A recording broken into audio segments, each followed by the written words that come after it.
Good morning, afternoon, or evening, depending on the time of day my video finds you. I want to talk to you today about earning the right to have certain conversations. I've learned in my 20 years of the car business, it is not what you say, it is how you say it.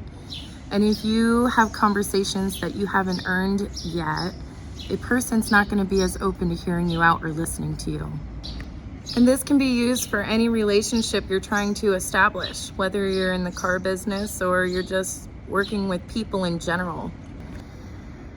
How do you expect to earn the business of another person if you haven't taken the time to listen to their needs or understand what kind of services they need from you? A person coming to you knows what their credit situation's like. They know what they need for inventory options or what they would like to have. What they don't know is what they qualify for and how you're going to get them to that level that they want to be at. They don't know if you genuinely care about them.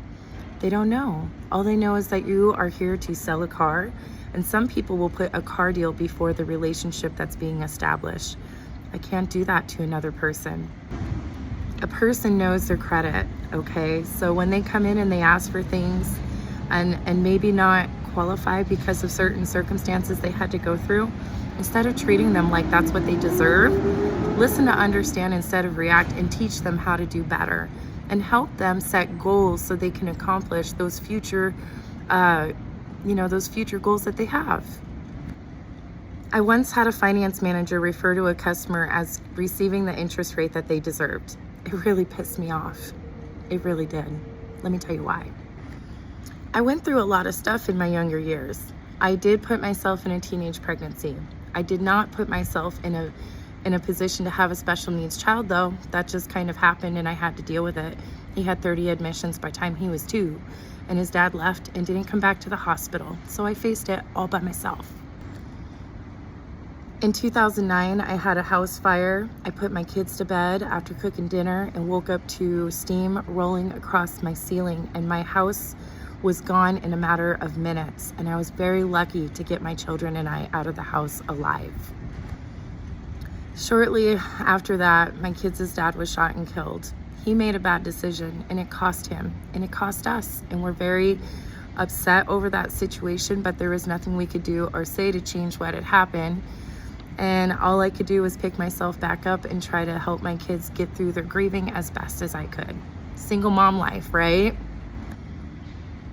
A few years later, my other son got a growth in his eardrum, and we're thankful that it was benign, but a 3-hour surgery turned into over 11 because it infected his mastoid, and he required having a PICC line and being admitted, and it was scary, and I did that by myself too. There are things that we put ourselves in, and there's things that just happen. Our choices are to become better or better and to learn from the mistakes that we've made from the past. So when I'm working with someone and I hear their story and how they're trying to become a better person or they're trying to improve their circumstances, the last thing I want to do is kick them down. I want to lift my hand out so I can try to lift them up. Doing anything different would be like turning my back on my testimony. I didn't forget where I came from. I just chose not to stay there, and I chose to work hard so that I could show my kids a better life. And with that better life came better opportunity. And with better opportunity came more money flow. And with more money flow, I was able to handle my bills. I mean, why wouldn't I want to bring as many people with me as I could that were living in circumstances like I was when I was younger? I mean, come on, I was a mom at 15. I promise my life wasn't great if I was pregnant at 15. We grow at different areas of life, and we become who we're meant to be when we listen to the lessons that life gives us, even when they're harder. And you don't ever have to stay in a circumstance that isn't serving you. When my customers call on the phone or tell me their life circumstance, I promise they're not doing it to make you feel sorry for them. They are doing it to help you understand why they are the way they are. Just listen to them. Tell them it's okay, and embrace them for exactly who they are. The people that are struggling today don't always stay like that forever. In fact, I've known a lot of millionaires who struggled in their earlier years or who had failed at one point or another. And for everyone that has ever said anything bad of me, I used to let it bother me. But then I had to stop to wonder if they would be able to accomplish everything I did going through everything I had done in my earlier years. I grew the most when people emotionally invested in me and did not judge me for my character for things that I had no control over. They loved me and embraced me, and they fed into me with encouragement and ideas for overall growth in my future. They earned the right to have certain conversations because they were invested in me emotionally before they were invested in changing me. And the way that they helped me grow was by helping me decide for changes to be done on my own. I've never had a criminal record. I did get emancipated when I was 15 and a half. I've been on my own since I was about the same, 15 and a half, 16. I moved into a transitional home for teen moms called Faith Homes, and they helped me get my education. So I graduated at 16, and then I had an associate's degree when I was 18 from college. And I grew to become a person that I never knew was possible, because people earn the right to have conversations with me that others didn't have. And so I was open to listening to them because they didn't attack me. They loved me. I work a lot of special finance, but I'm inclusive of everybody at my desk.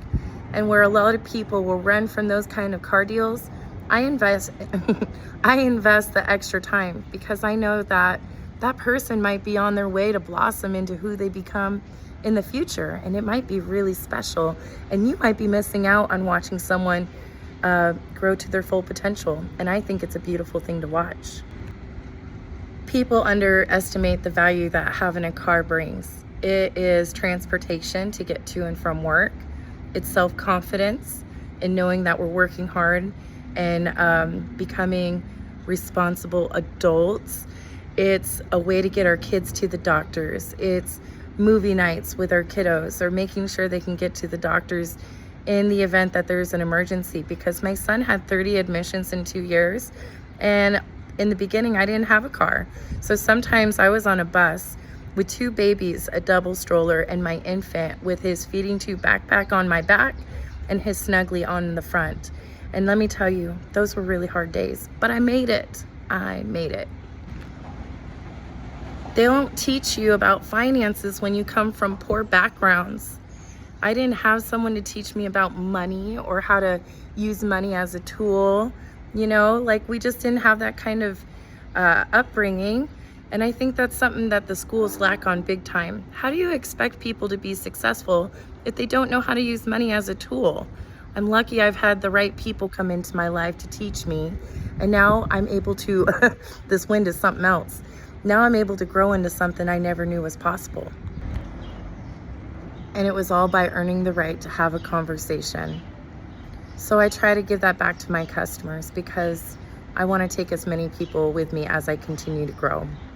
So my advice for you today is to listen to understand instead of react, and embrace your customer. Love every single person you're with. Don't cherry pick your car deal. Invest in those that have harder circumstances, and I bet you'll build the most beautiful relationships. They end up being your most loyal customer too. And I have one of the biggest followings in all of Spokane because of it. Heart, right? Love before business. And then when you build those relationships and you have that mutual love for another human, you can be profitable. I'll prove it to you.